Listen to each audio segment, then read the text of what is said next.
आवाक्याच्या बाहेर जायला सुरुवात झालेली आहे। दुसरीकडं जे काही लागवडीचा खर्च आहे हाही एक वाढायला लागलेला आहे। या खर्चाची कमी करण्याकरिता आणि याचा किफायतशीर वापर करण्याकरिता ठिबक सिंचनाच्या माध्यमातून आपण या खतांच्या मात्रा जर दिल्या तर साधारणतः 50% प्रमाणीकरण करणं गरजेचं आहे।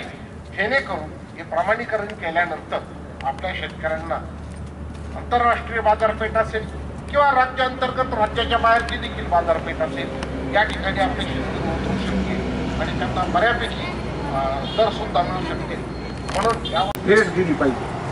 आपण शिर्डीला जातो, परंतु शिर्डीच्या पुढे कृषी विद्यापीठ असेल किंवा महाबळेश्वरचं कृषी विज्ञान केंद्र असेल, या ठिकाणी येऊन हे काही जे नवीन तंत्रज्ञान आहे किंवा नवीन ज्या बाबी विकसित झालेल्या आहेत याच्याबाबत किंवा आपले जे काही शेतीचे दैनंदिन अडीअडचणी असतील किंवा प्रश्न असतील याच्याबद्दल आपण काही फार्मर प्रोड्युसर कंपन्या देखील स्थापन केलेल्या आहेत, गट देखील स्थापन केलेले आहेत। या गटांच्या माध्यमातून आपला एक प्रयत्न आहे की हे तंत्रज्ञान शेतकऱ्यांपर्यंत पोहोचवावं।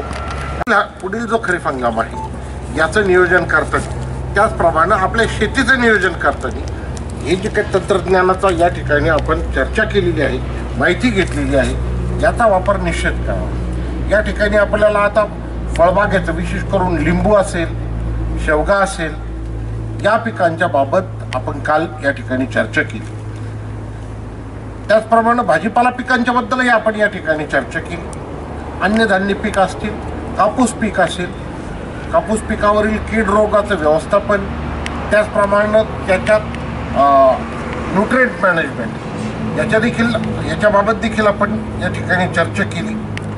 ती चर्चा करत असताना आपण वेगळ्या वेगळ्या बाबी ज्या आपल्याला जे त्या तंत्रज्ञानाच्या बाबी आपण बारकावे या ठिकाणी शास्त्रज्ञांनी, कृषी विस्तारकांनी आपल्याला समजून सांगण्याचा प्रयत्न केला। आपल्याला निश्चित त्याबाबत समजलं असेल। त्याचप्रमाणे काही जे नवीन तंत्रज्ञान विकसित केलेलं आहे विद्यापीठानं याचा देखील आपण या ठिकाणी अभ्यास करून आणि याची माहिती घेणं देखील गरजेचं आहे। विशेष करून आपण पाहतो आता ठिबक सिंचनाचा वापर शेतीमध्ये बहुतांश प्रमाणात म्हणजे साधारणतः 95% अधिक ठिबक सिंचनाचा वापर आपण पिकांना पाणी देण्याकरता करत आहोत। परंतु या ठिबक सिंचनाचा वापर आपण अन्नद्रव्य व्यवस्थापनामध्ये काही करत नाही।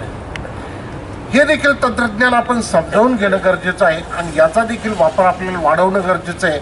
आत्ताच माझ्या अगोदर या ठिकाणी आपल्याला पंकज पाटील सरांनी किंवा त्यांच्या अगोदरच्याही वक्त्यांनी आपल्याला याबाबत अवगत केलेलं आहे। आज आपण पाहतो की रासायनिक खताचा